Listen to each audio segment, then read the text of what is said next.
Okay, so this is a topic which people have strong thoughts and opinions and feelings about, and I want to try and go through it from the perspective of halacha.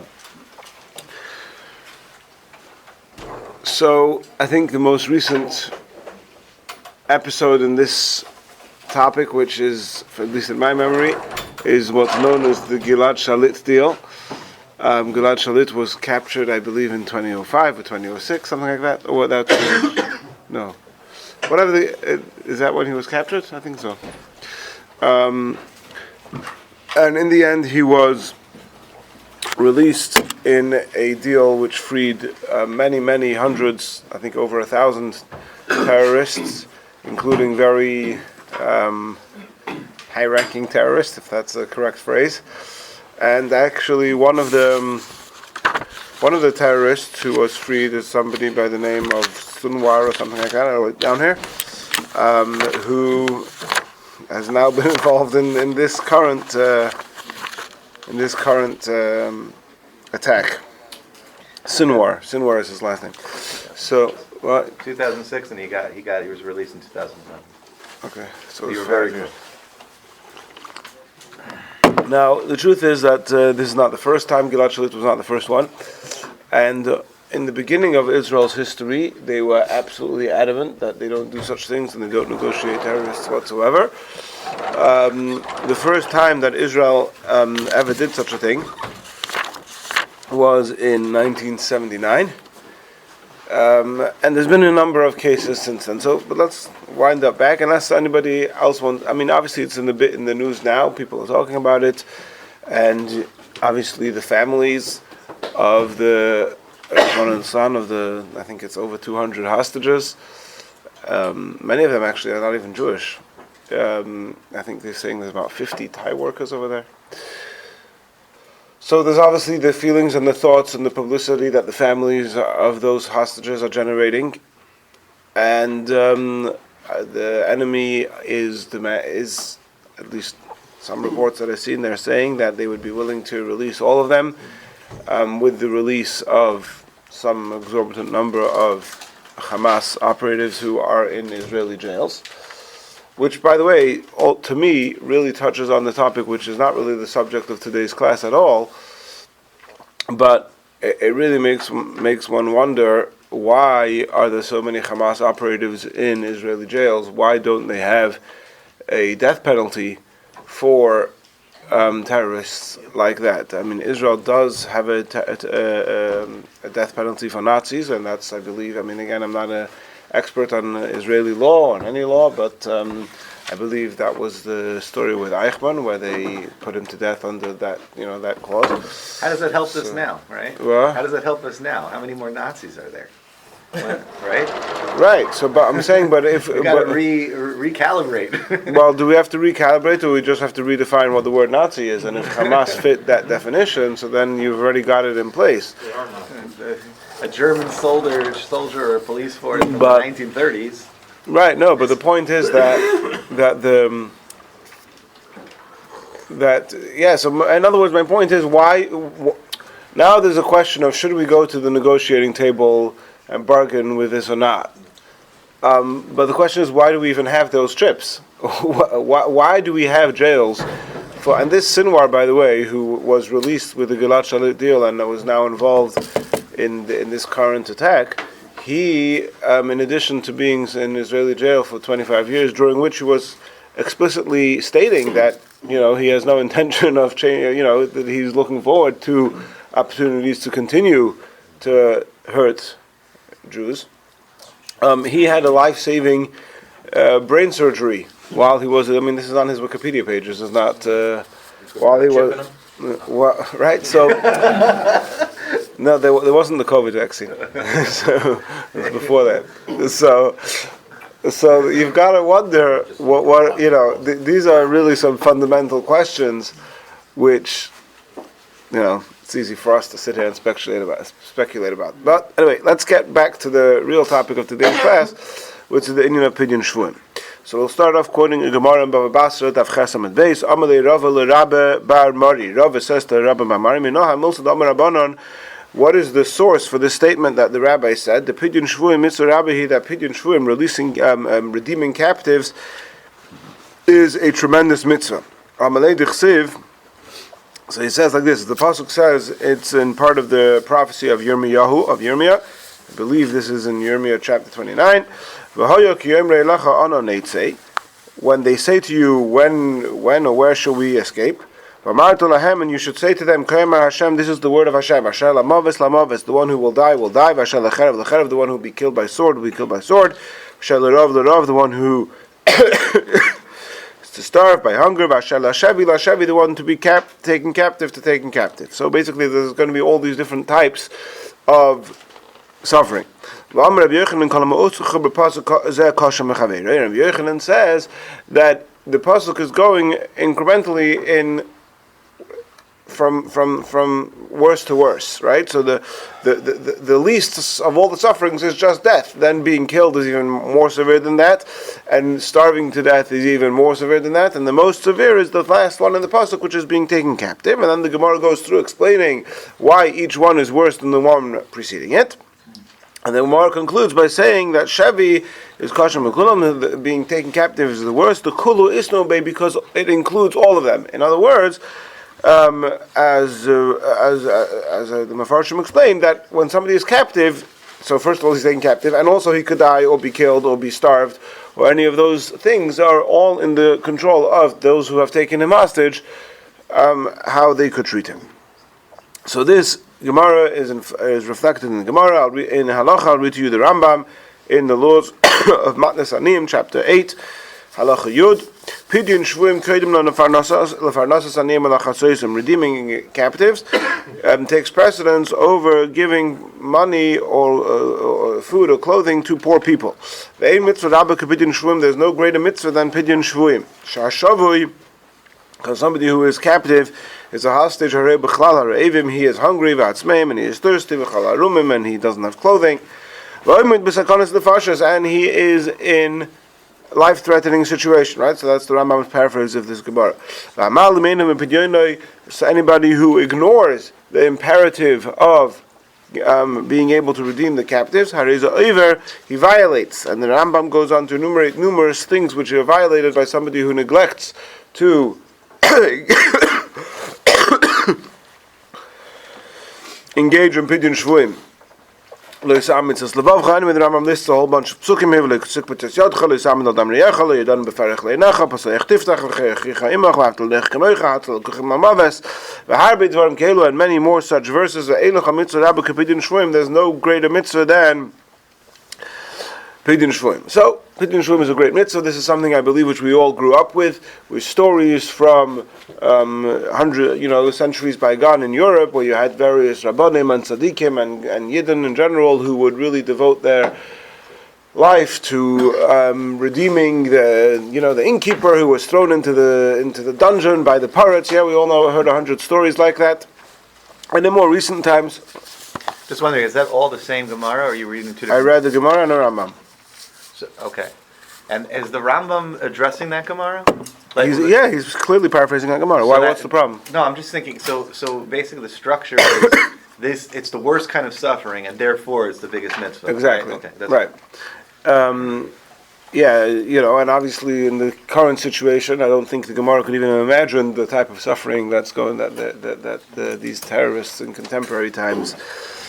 Nowadays, when we talk about Pidyon Shvuim, it's not the same. We're not going to the pirates and collecting money and then bribing him to let the innkeeper out of the dungeon, but it's often in terms of helping people with legal fees or with legal advice. And in recent years, we saw how the Jewish community came together to help Rabashkin fight his battle and other things like that, which is all in this fulfillment of this Gemara of Pidyon Shvuim. Although the argument could be made, what? Yeah, over here it's one law. There it was clearly, right? Over here there's certain laws. And if someone violates the law, I'm just saying. What do you say here? What does here mean? In America. Modern times. Oh, in United States, yeah. When someone, let's say, has legal fees that they, the Jewish community, let's say, believes that the law was broken. Oh, so 1 second. So there's another question. I just before 1 second, I'll address that in a moment.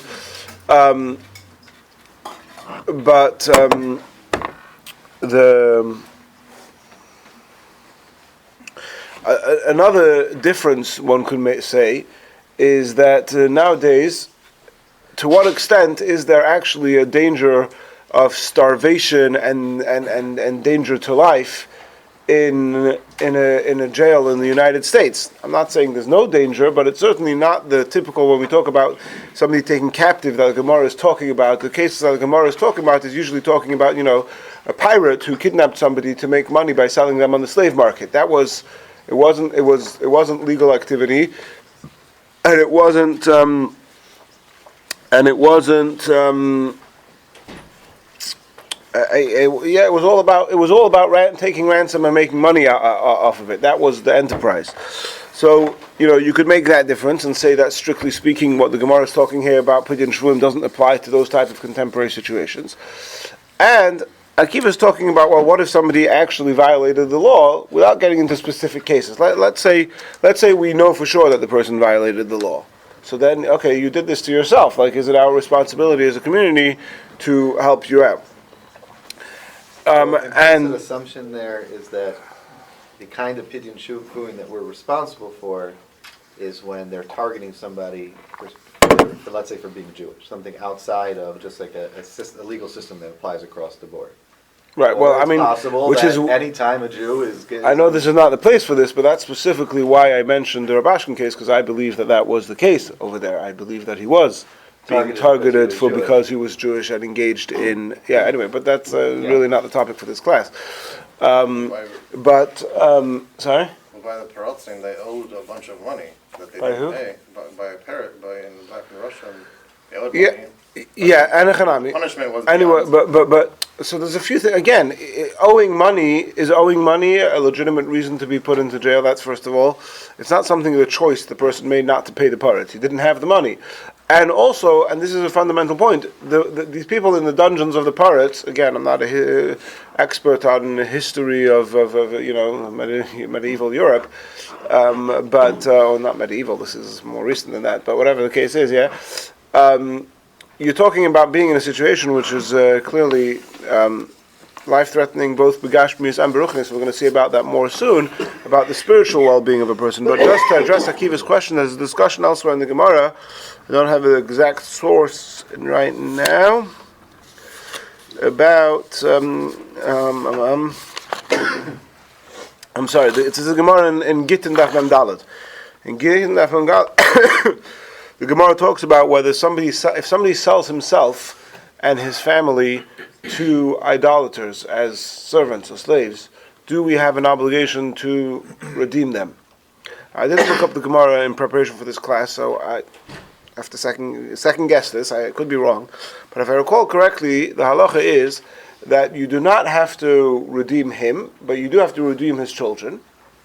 But that's only if there's no danger to life. If there's a danger to life, you have to redeem even him, even though he brought it upon himself and he's totally responsible. But nevertheless, as a community, once his life is in danger, we have to come together to help him get out.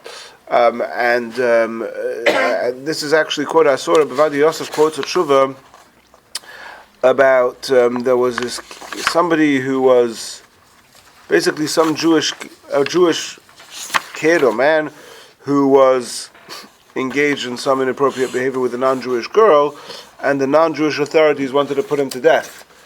And Rabbi Hadi says that even though he brought it upon himself, but we have to. Rabbi Hadi is quoting an earlier tshuva about that situation where he says that we have to help him out. They were upset because it's such a terrible thing to do intermarriage.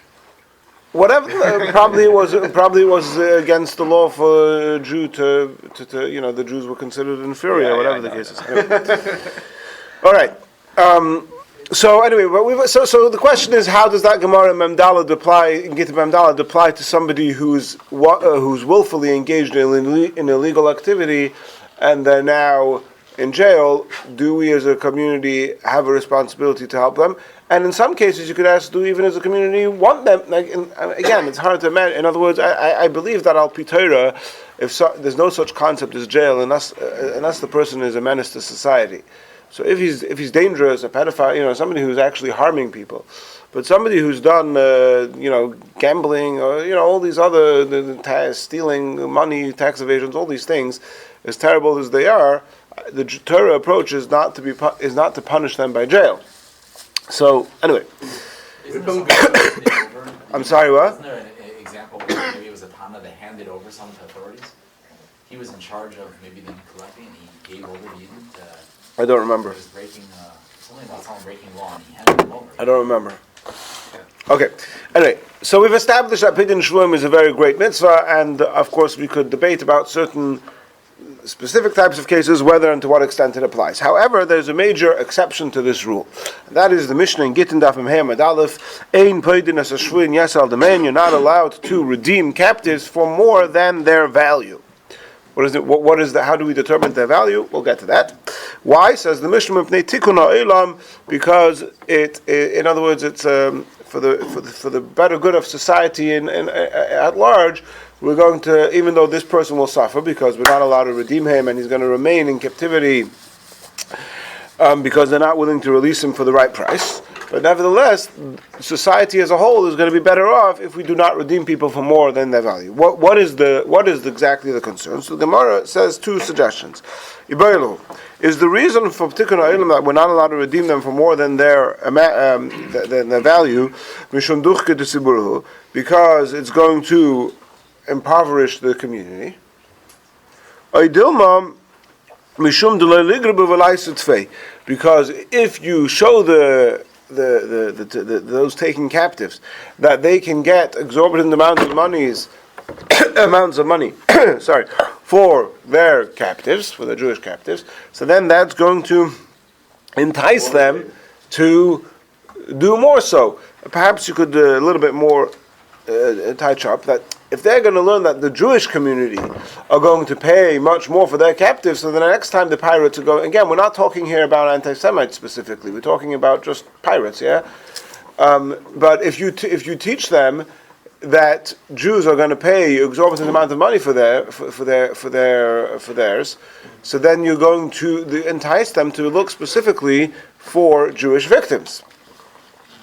So what's the reason? This is Gemara is asking. What is the reason why you're not allowed to redeem? Is it because we don't want to overimpose on the community, or because you're setting a bad precedent to the pirates? Now, what's the difference? What the reason is? The difference is, what if it's not the community? What if it's an individual? He wants to redeem his own daughter, his own friend, his own relative. Is the person, can he do so? So if you say the first reason, because we don't want to impose on the community, he says, I'm not imposing on the community, I'm a wealthy man, I can choose to spend my money on redeeming my relative. Or, if it's a second reason, that you're going to entice the pirates to do more so in the future, so then you have, even if you could afford it without imposing on the community, you have no right to do so, because by you redeeming your relative for more than their value, quote unquote, you are enticing the terrorists to target us as a community in the future. Right? That's what the Gemara asks. The Gemara says, I'll bring you a proof. There's a story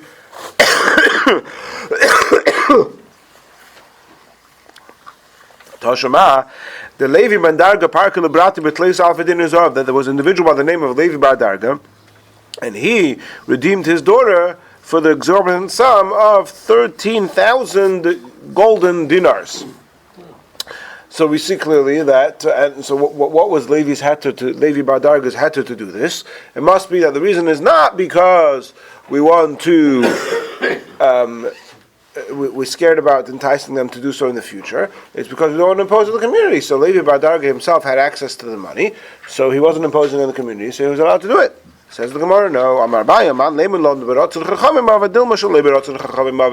Why are you assuming that Levi bar Darga was justified? Maybe it was wrong for him to do so. Because, in other words, maybe the real reason is because we're enticing them to the terrorists to do so more in the future. And Levi bar Darga was wrong for redeeming him, and the correct thing for him to do would have been to allow his daughter to stay in captivity, even though he could afford to redeem her. But the good of the community, the safety of the community in general, overrides the safety of his daughter. Right? I think this discussion touches very close to home right now. So that's the end of the Gemara. The Gemara doesn't finish the discussion, and many Rishonim understand the Gemara to be inconclusive, In other words, we don't know what the true reason of the Mishnah is, and therefore remains Abaye de Leifshita, remains an unanswered shaila. Is an individual allowed to spend an exorbitant amount of money to redeem his own relative? However, so that's how some Rishonim understand it. However, other Rishonim, including the Rambam, and this is mirrored in Shulchan Aruch, they understand that it's because of that they understand the Gemara to be concluding. Abaye is concluding that the reason is we don't want to entice them to the future, and therefore I'll read to you the Rambam Hilchos Matnis Anim Perek Ches Halach Yud Beis, 2 halachas past what we read earlier. Ein koydin as shvim biyas al the Rambam rules you are not allowed to redeem the captives for more than their value. And the Rambam doesn't get into how we assess the value. We'll get to that soon. What's the reason? So that the enemy should not pursue them specifically to capture more of them. Okay? Now, before we see what Shulchan Aruch says, because, we pass like Shulchan Aruch. The Rambam doesn't explicitly say any individual. Yeah, the Rambam doesn't say that there's any. Just value. Yeah, but he doesn't say any difference between the individual, a family member, or the community in general. Now, the truth is that there's one Gemara which all the Rishonim struggle with to see how to fit these two Gemaras together, and that is a Gemara in Ksubas Nafnun Beis, where it talks about a husband's responsibility to his wife. So a husband has a Ksuba. One of the things it's actually explicit in the Ksuba. One of the responsibilities of the husband to the wife is that if she were chas v'shalom to be taken captive, then it is the husband's responsibility to redeem her. That is a financial obligation of the husband to his wife. Just like a person who's when in the Ksuba, the husband takes responsibility for his wife's financial well-being. She should have food and clothing, etc. So one of the Tanai Ksuba, it's not written in the Ksuba, maybe, I don't know if it's written, I don't remember right now if it's written in the Ksuba, but it's certainly one of the Tanai Ksuba, in that the Gemara talks about, that if his wife is taken captive, it's the husband's responsibility to redeem her. So the Gemara discusses how much money does the husband have to spend on this. The Gemara says like this, if she was taken captive and they were asking in her ransom 10 times her value, so there's a machlok, because the Tanakama says, it's a price. The first time she's taken captive, he has to pay even up to 10 times her value. If they then capture her again, so now he's allowed to if he wants to, but we're not going to obligate him to redeem her again. Rabbi Shimon Gamliel says, no, you're never allowed to redeem a captive for more than their money, more than their value. So the question over here becomes, well, there's a number of questions over here. One question is, what is the first?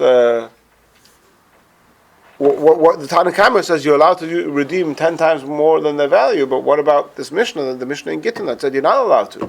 So the question is, okay, well, maybe this Tana doesn't agree with that Mishnah, so who do we paskin like? So this is something which all the Rishonim grapple with. There's the Ramban, there's the Meiri, there's a lot to discuss over here.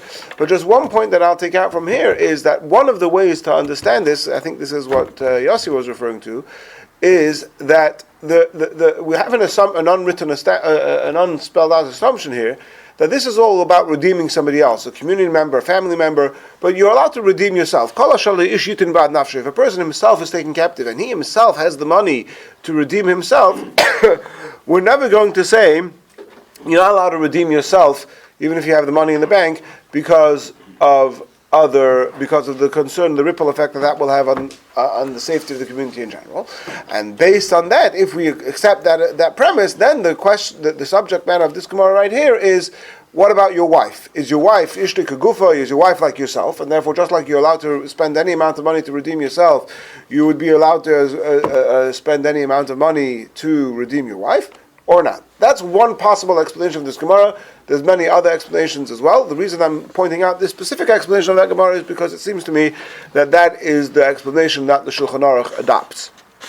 However, according to that other Gemara that you mentioned, that the second opinion, which would say that you can Abaye, right? That says that you can't go above the value because that would lead to than endangering others. Yeah. So seemingly, even if it's for yourself, you have no right to endanger others just to save yourself. Right. By No. you So saving that, yourself, so you're that's the endangering- counter argument. So the Ramban and others don't accept that pshat in the Gemara and Ksubas, but there are Rishonim who say that no, that we're not going to tell you can't redeem yourself because you're imposing danger on the other community, on other members of the community. When you're if you're redeeming somebody else, perhaps even your own relative, you might say, look, you can't, why is your relative's blood redder than the rest of the community? But for yourself, we don't say that. And then the question is, what about your wife? Now, one more Gemara which we have to look at, the Gemara and the Tosfos before we go to Shulchan Aruch, is the Gemara also in Gittin, Daf Nun Ches, so about 13 pages past the first Gemara in Gittin that we quoted, where we have a story. Tana Rabbanan Ma'aseh Rabbi Yeshua ben Chananya. Rabbi Yeshua ben Chananya shahalach l'krach gadol sheberemi. He went to a big city of Rome. Amr Lo, and he was notified that Tinik echad yesh b'beiso asurim. There is a Jewish child in the Roman jail. Yifei einayim, with beautiful eyes, v'toiv royi, and a beautiful complexion. K'tzoseis of sedurim lo taltalim, and his curls are very immaculate. Halach v'amad al pesach beis asurim. So Rabbi Yeshua ben Chananya went to the jail. Amar, and he called out, "Mi nasan l'meshisa Yaakov Yisrael l'beizim." He quoted a pasuk, who has allowed Jacob to be left to be splendor. What's the word? Yeah, and it's a double expression.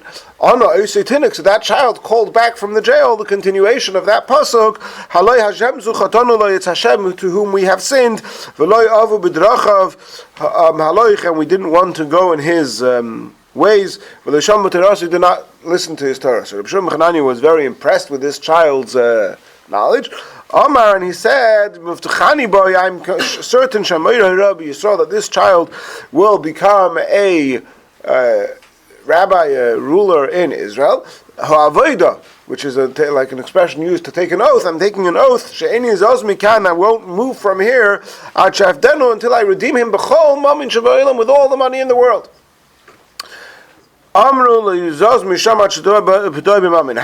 Indeed, he did not leave there until he was in fact able to redeem him for a lot of money. And it didn't take long until he became a very famous, important leader in Israel. And who is he? Rabbi Shmuel ben Elisha, the Tana. Rabbi Shmuel ben Elisha was his child. Elisha. Rabbi Shmuel ben Elisha, the child is Rabbi Shmuel. I thought you said, okay. That is the child. Now, just point out, one of the noteworthy sort of side points of this Gemara is why is there the emphasis on the child's looks? So I saw that the Ben Yehoyada points out that because he was so beautiful, there was a strong concern that he would be abused in that kind of way.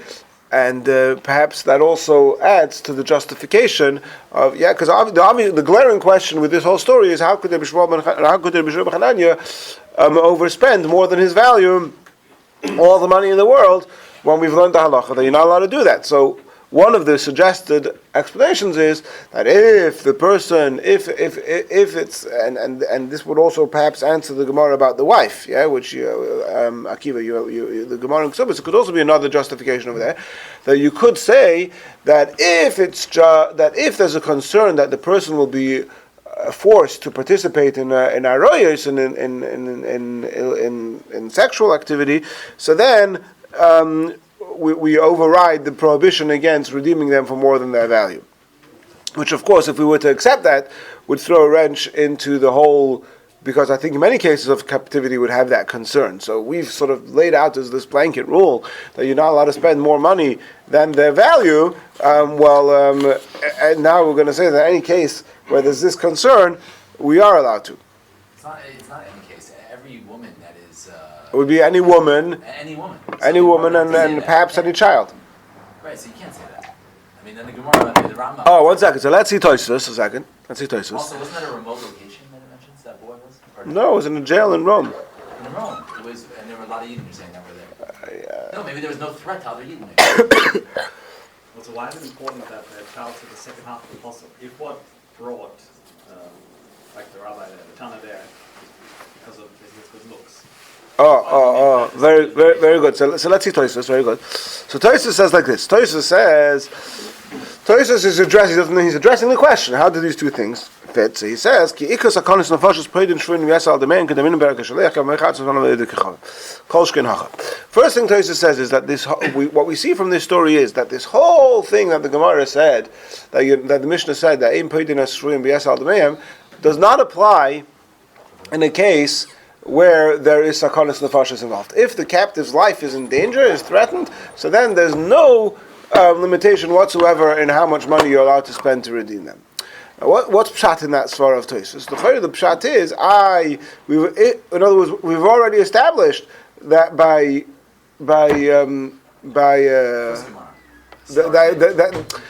that the reason you're not allowed to redeem them for more than their money is leads to where? Is because it will lead to more. So what's Tosfos saying? So the Chayre Pshat in Tosfos is, and this is a general concept in halacha which applies throughout, in many cases, certainly in medical ethics, this comes up a lot as well, is that whenever you have a question of immediate pikuach nefesh versus a pikuach nefesh down the line, immediate pikuach nefesh overrides. So in other words, what Tosfos is saying is, or perhaps what Tosfos is saying is, that right now you have a captive whose life is in danger. By redeeming him, there's a possibility that it's going to bring more lives in danger down the line. Good, but now we have a definite case of danger, sakonis nefashos right now. So what the immediate, definite threat to life right now overrides the possible concern for possible sakonis nefashos down the line. And then Tosfos continues. Alternatively, it's because he was muflag b'chachma, because he was a great Torah scholar. So, in other words, the bottom line of this Tosfos and the way the Rishonim and others, the way the Rishonim already point out, and Rabbi Yosef quotes this. Rabbi Yosef has a very lengthy tshuva on this topic, which was written after the Raid on Entebbe, where he goes through the whole sugya in great detail. And they say that both of these things are true. In other words, that la halacha l'maisa, he wants to say that, Tosfos, he says that according to Tosfos, both of these things are true. In other words, with either one of these conditions met, you would be permissible to pay more than their value. Number one, if there's a life if it's sakonis nefashos, and number two, if the person in question is a muflag bahira. So somehow, in other words, Tosfos is saying that somehow, by the fact that he was able to continue the pasuk, that meant that he was going to be a great Torah giant. Now, what would be the svara? One second. What would be the svara to say? So there's a number of problems with this Tosfos. We'll touch on a few of them. But what would be the logic to say? Why should the Torah scholar's life be any? What would be the argument over there? So there's a number of different explanations to this. One explanation is, I think the Meiri says something along the lines of the Meiri is exactly. So What is it? My Rabbi. So We never met, but this is an old joke. This happened quite a few years ago in the class Sunday morning, where Ari said that he relies on the Meiri for something. So I said, "How could you rely on the Meiri? It's a das yachid." So he says, "No, it's my Rabbi." So anyway, so Ari's Rabbi says, I think something along the lines of the fact that his Torah will protect him. In other words, because the merit of his Torah will protect him, that his redemption won't lead to further catastrophes down the line. I don't know if that's so Ari style. In the jail as well. What? You should protect him in the jail as well. Right, but there's a much more logical explanation, which is suggested by the Radvaz. The Radvaz has a number of the Chuvas. The Radvaz is Reb David ben Zimra, 1479 and 1573, great Sephardi posek. Started out in Spain and then left. Probably something to do with the Inquisition around those years, right? And I believe he ended up in Turkey or somewhere around there, maybe Morocco or both, I don't know. But so the Radvaz writes like this. He says,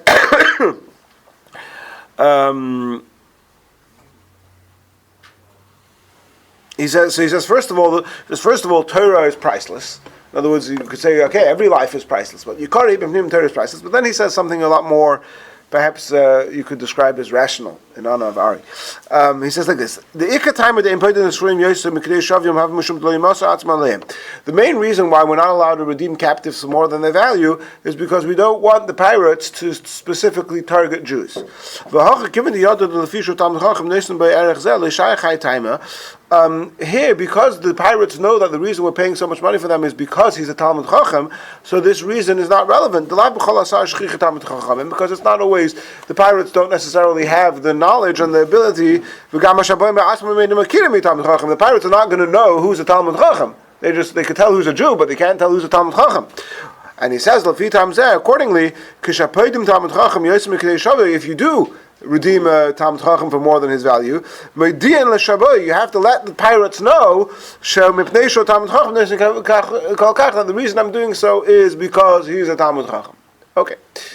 Back to Tosfos. One of the biggest problems with this Tosfos, and I think Akiva was perhaps alluding to this before, is that l'chayra, and this is alluded to in the Gemara that we started out with in Bava Basra, the Kulu Isno Bey, that every type of captivity is sakonis nefashos. So the assumption is, the premise is that a person who's taken captive is in a life-threatening situation. And nevertheless, we're maintaining that you're not allowed to spend more money than their value on them. So what does Tosfos come along and say sakonis nefashos? Like, no, we're talking within sakonis nefashos. So one of the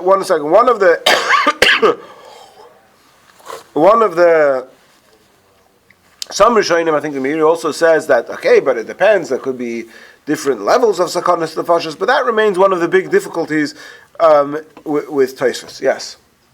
I was going to say, I mean, that's not exactly the same answer the Meiri gives, but like, it could be more immediate. There was some information that he had that this kid was going to be in danger very, very soon. Right. And then another possible answer that you could give is in terms of Talmud Chacham. What's the main concern when it comes to spending an exorbitant amount of money to save somebody? Is that it will cause a communal kind of catastrophe.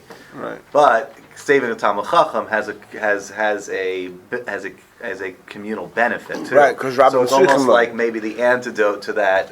Very good, and that actually became a big topic of contention with the famous story of the Maharam Merutenberg. The Maharam Merutenberg was taken captive specifically because the Rudolph, whoever it was, they knew that he was a very valuable asset to the Jewish community, and he was held for 7 years in the Eisensheim something fortress, and the Jewish community wanted to redeem him for the exorbitant amount demanded of him, but he himself absolutely did not allow them to do it.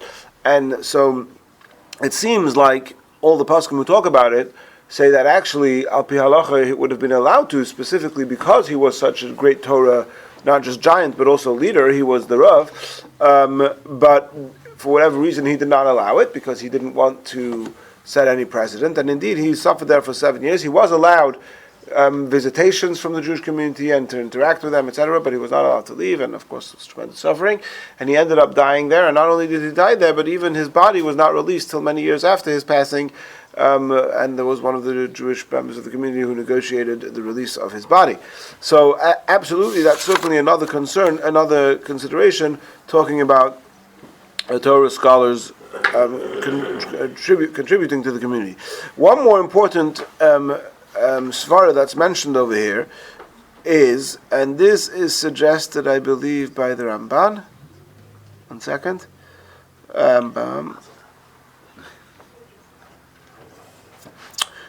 I'm pretty sure this is suggested by the Ramban, but certainly it's suggested by the Rishonim, and they say that the whole reason why you're not allowed to take captives again is because we don't want to encourage the enemy to do more so. He says, but now here we're talking in the time of the Churban Beis Hamikdash, the Romans. The Romans didn't need any encouraging. They were already hell-bent on taking as many Jews captive as they could. So redeeming one of them isn't going to entice them to do any more because they're already at the maximum level of enticement to take as many Jews captive as possible. And it wasn't only for money, right? That wasn't their motivation necessarily. They were doing it for other reasons. To bring us back to Rome, there was like they wanted to use slave labor and other things. That was right. No, that we spoke about the Ben Yehuda. Yeah. Anyway, so to summarize, before we read what it says in Shulchan Aruch, just to summarize all the possible exceptions to the rule that we've read until now. Again, the rule is you don't redeem captives for more than their value, and we've seen 6 possible exceptions. Not all of them are agreed upon by all authorities, but the 6 possible exceptions. One of the exceptions is that it may be permissible to redeem oneself, and perhaps even one's wife. Number 2, according to some opinions, any relative of yours, if you can afford it yourself without imposing on the community, would be permissible. Number 3, according to Tosfos, if there is a life-threatening situation of the captive, it would be permissible. Number 4, if it's a time when the enemy is anyway at the maximum level of enticement to take captives. Number 5, there may be a heter to redeem a Talmud Chacham. And number 6, there may be a heter to redeem a captive if there is a concern that they will be abused in that type of way for arroyos. Okay, let's see what it says in Shulchan Aruch. This is in Shulchan Aruch, Yeridea, Siman Reish Nun Beis, Sif Dalet, Ein Poidin as Hashvuyim Yasem Mekdei Mehem. You're not allowed to redeem captives for more than their value. Im Neitikon Ha'ilam, Shelo Yiyu Ha'ivim Meisem Atzma Alem L'Shmeizam. The enemy shouldn't be more encouraged to take them captives. It's interesting to note, and again, this requires more historical and sort of scholarly analysis, is the Rambam and the Shulchan Aruch put in the word the oivim, the enemy. And it would be interesting to me to do this study, which I haven't done, is which Rishonim are referring here to the enemy, which is kind of the situation that's close to home today, versus who's talking about pirates. In other words, the story of Rabbi Shua bar Chananya and Romi, that's the enemy. The enemy, the Roman enemy, had taken this Jew captive. But I think it could be said about certainly in the Gemara that we're not in many of the cases, we're not specifically talking about an enemy state or government or ruler. We're talking about pirates who are just interested in making money by taking people captive and selling them as slaves. Be that as it may. The Shulchan Aruch rules that an individual is allowed to redeem himself for any money that he wants. Even also similarly, a Talmud Chacham, you're allowed to redeem for any amount. Even if he's not yet a Talmud Chacham, the Shulchan Aruch adds, based on the story where this was a young child, that even if it's a very sharp student who has the potential of becoming a great Talmud Chacham, you're allowed to redeem for any money in the world. And then the Rama adds, whether or not one can redeem his wife for more than the value of see Evan as, and that's another discussion. Okay, so the bottom line is that the Shulchan Aruch's ruling does give exception to oneself, one's family, and a Talmud Chacham. It does not give exception for not your family, your wife, yeah? It does not give exception for other family members. It does not give exception for if the person is in Sakonis Nefashis. It does not give exception for if there's a concern that he'll be used for Aroyos. It does not give exception for Sha'as Churban. So out of the 6 exceptions that we made, the Shulchan Aruch is only giving room for 2 of them, namely to redeem oneself, or if it's a Talmud Chacham. The Shulchan Aruch seems to be going in line with the Rambam, taking a much more strict stance. However, notwithstanding what it says in Shulchan Aruch, yes? How did the Shulchan Aruch determine which of those options are going to be the exceptions? Because B'Pashas, the Shulchan Aruch is following the Rambam. Yeah, but the Rambam doesn't give those exceptions, does he? The Rambam doesn't give those exceptions, right? So he Tosfos is Dochuk. But the Shulchan Aruch gives some exceptions, right? The Shulchan Aruch gives exceptions of himself and Talmud Chacham. So so the question is, what would the Rambam say? Okay, this one I'm going to take. This one I'm not. Is it because they're Beferish Gemaras? No, yeah. So after the Beis Yosef discusses it. I don't remember now. The Arichas, but Beis Yosef does discuss it in the Siman Reish Nun Beis. Okay, now notwithstanding the strict stance taken by the Shulchan Aruch, the fact remains that throughout the generations, Jews have not really followed this ruling in Shulchan Aruch. Right? In other words, we've always gone. There's many stories that we've always gone above and beyond and paid exorbitant amounts of money to redeem captives, despite what it says here. So first of all, you have already the Shach already on the page in the Shulchan Aruch, who quotes the Bach that says that if somebody does redeem their own family members or relatives for more than the money that they have what to rely on, because that's already in the Gemara that there's such an option, and you cannot sort of reprimand them for doing so. And the Bach finishes off that in fact that this is what people do. So, in other words, the Bach is already testifying to the fact that it was common practice for people, to imagine such a thing, that it was common practice for people to spend exorbitant amount of money to redeem their own family members. Two more very important quotes over here. One is from the Marashal, the Yamshel Shlomo, so an Ashkenazi great authority, kind of contemporary of the Radvaz. He's born a little bit later, but passes away the same year. His dates are 1510 to 1573. And the Marashal says like this: nowadays, kind people in, I'm not sure why this was the case, but this is how they refer to Turkey. Tudrama is Turkey. In that region, it's common that they redeem captives for much, much more than their value. Hashem should give them much reward. Their activities are, the reward for their activities is with Hashem in the world to come. So what's the the Marshal is struggling. On the one hand, he clearly wants to justify that this is okay and allowed and to be applauded, and at the same time, he's struggling with the clear halachas that we've discussed until now. Says the Marshal, Gamba v'nisenu harabim leisatu nismatu Yisrael b'geila. Maybe. He says the Jews are suffering and dwindling so much in Golus. If we don't redeem captives, we have to concern that the ember of Israel will be extinguished. Oh, he says now those who take captives torture them in an unprecedented way, and they try to force them to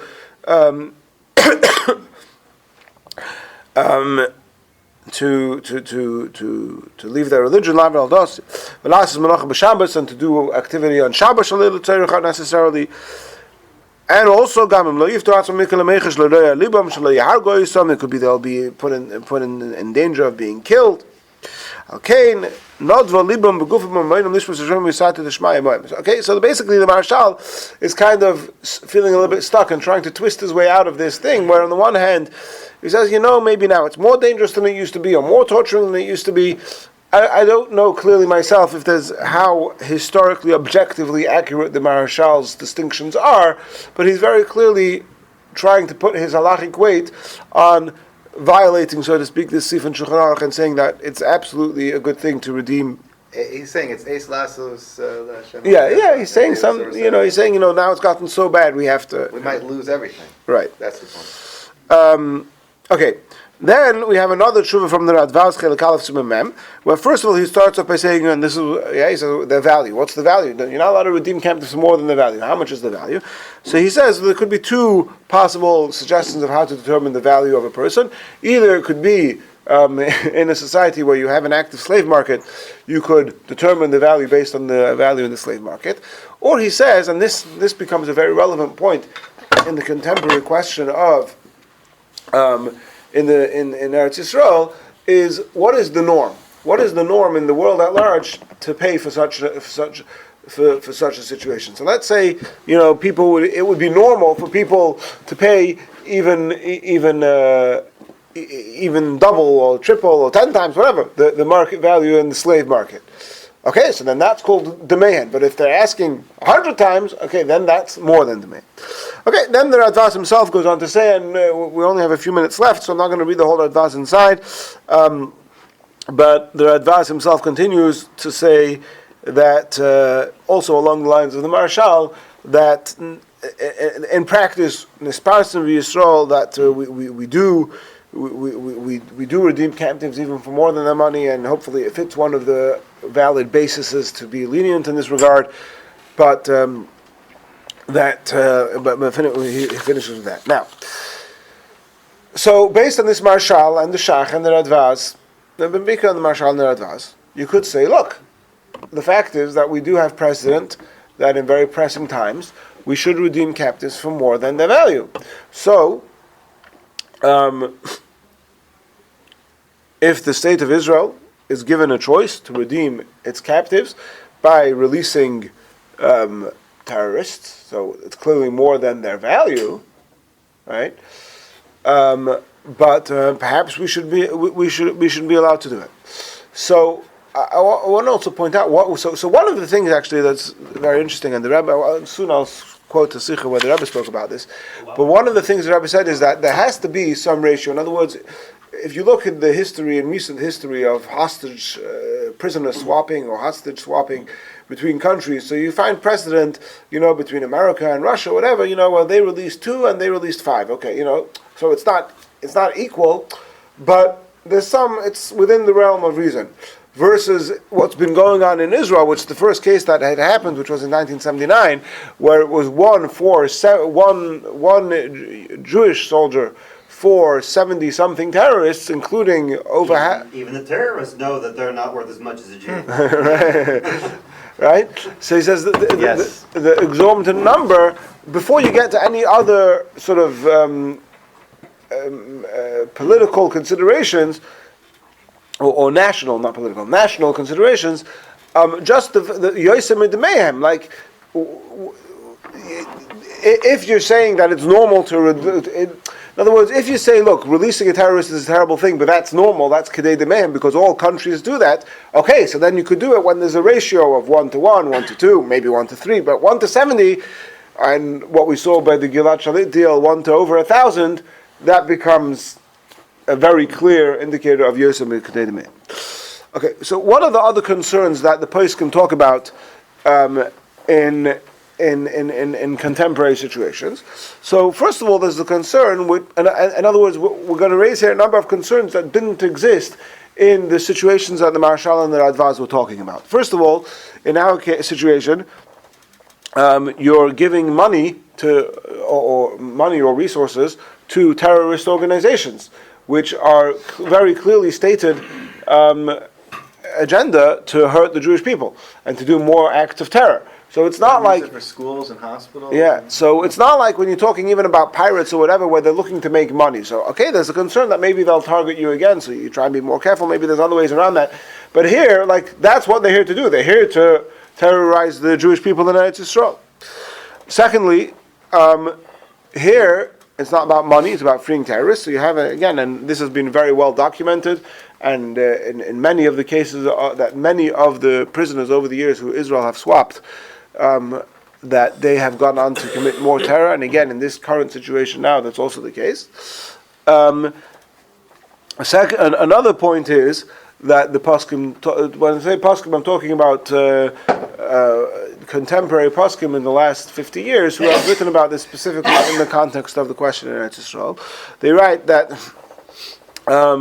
the terrorists themselves will be less deterred from committing terror by knowing that they have a strong chance they'll sit in jail for a few years, and then Israel will free them all. So you're sort of encouraged, but that in and of itself is another consideration that was not, I think. And finally, one more concern over here is that a big part of what the Radvaz and the Marshal rely upon is Tosfos. You see, Tosfos says if it's Pekuach Nefesh, it's allowed.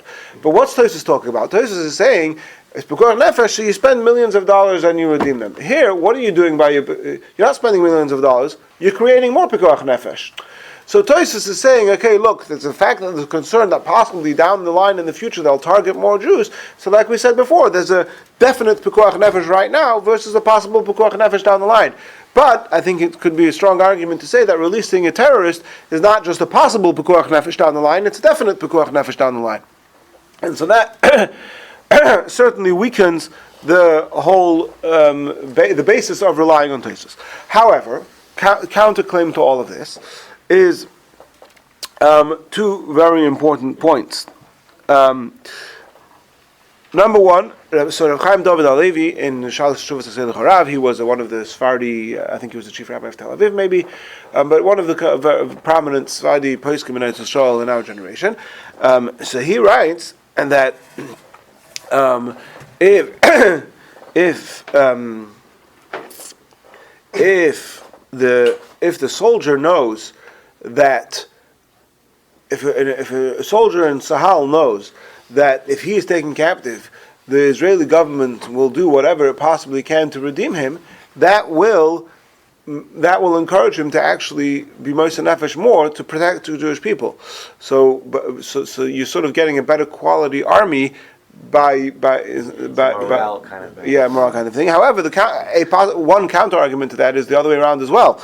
That he might be a soldier guarding the border might be less motivated to be Moshe Nefesh to capture a terrorist trying to infiltrate the border if he knows that anyway that terrorist is going to be released later and try again. So it's not like he's actually solving anything by capturing him, right? So that's a bit of a thing. Another interesting More bargaining chips to get himself released. right, so it's a bit of a cycle. Another interesting svara mentioned, brought up by, I believe, I saw it b'shem of Shaul Yisraeli. He was also one of the contemporary, he was from Europe, but also one of the contemporary rabbanim in Eretz Yisrael, where he wants to say that the government that enlists these soldiers in the army and sends them out to war, they have the responsibility to redeem them. And he kind of makes some sort of argument that just like it says in Shulchan Aruch, you're allowed to redeem yourself. So you could make a contract with somebody else that I'm going to send you on this mission, and I take responsibility, just like I could do so for myself, to do so to you. So even though there isn't actually such a contract between the Israeli government and the soldiers, but he says we could kind of consider it like an unwritten contract. And therefore he says that would also be a possible reason to be lenient in this regard. Now, both of these two considerations, both from Chaim David HaLevi and of Shaul Yisraeli, apply to soldiers who are taken hostage. It would be difficult to argue that it would apply also to civilians who are taken hostage, because, again, we're not talking about boosting the morale of soldiers or any responsibility that the army has towards them. L'chayra, those would not apply to civilians. Now, so the bottom line of all of this is that it would be very difficult to suggest that there's any halachic basis for allowing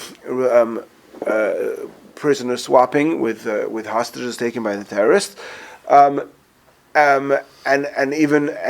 especially so when you're talking about civilian hostages as opposed to soldier hostages.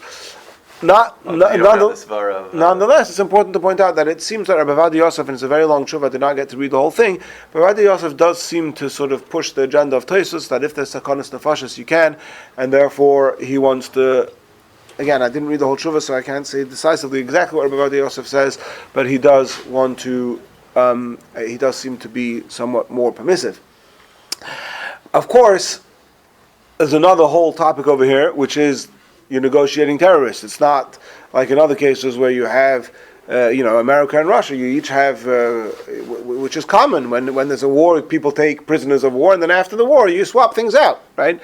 But that's common amongst countries operating within the international law of war, whatever that means, right? But here, where you're negotiating and giving legitimacy to terrorists, that's a whole other factor, which isn't at least explicitly covered by any of these halachic discussions which we mentioned until now. Now, I do want to finish off by taking a little bit of a quote from the Sikha. So, in the Sikha, which the Rebbe spoke about in Bamidbar, Parshas Bamidbar, Tavshan Lametes, that in 1979, before Shavuos, that so that was basically what happened then was there was an Israeli a soldier who was released, there was part of a prison swap deal where it was 70 something. Initially it was all classified, but then after, and Israel maintained that it was only low class criminals, it wasn't actually murderers, but then eventually it became clear that they had released over 70, and that a good number of them, I think over half, were actually real terrorists who had blood on their hands. So that became a big scandal, and the Rebbe actually says there in that Sikha, sort of the Rebbe makes a comment, like, halachically we could discuss, perhaps there's halachic justification. The Rebbe doesn't come clear, and like we've seen, like Rabbi Yosef, it's possible that there is halachic justification, and like I think it's important to say, we see here from the Radbaz and the Marashal that they felt trapped by this, and even where there was very limited halachic justification, they really wanted to push the agenda of being allowed to do it and praising those who did it. But at the same time, the Rebbe's biggest point over here was that here you have national concerns, which of negotiating terrorists, etc. And he says, and the Rabbi says over the very fact that Israel for all these years had this absolute policy, which we saw, this was in Entebbe, which was a few years before this, right, where we absolutely do not negotiate terrorists, and suddenly not only did they capitulate, but that they kept it classified for as long as they could, shows clearly that this was not coming, these decisions were not made from a place of strength, from a place of strength, of conviction that this is the right thing to do for the well-being of the Jewish people and the well-being of the country, but rather it was something that came out of weakness, and which is why they try to keep it classified. And the Rebbe goes on over here in a very, you can listen to the Sikha.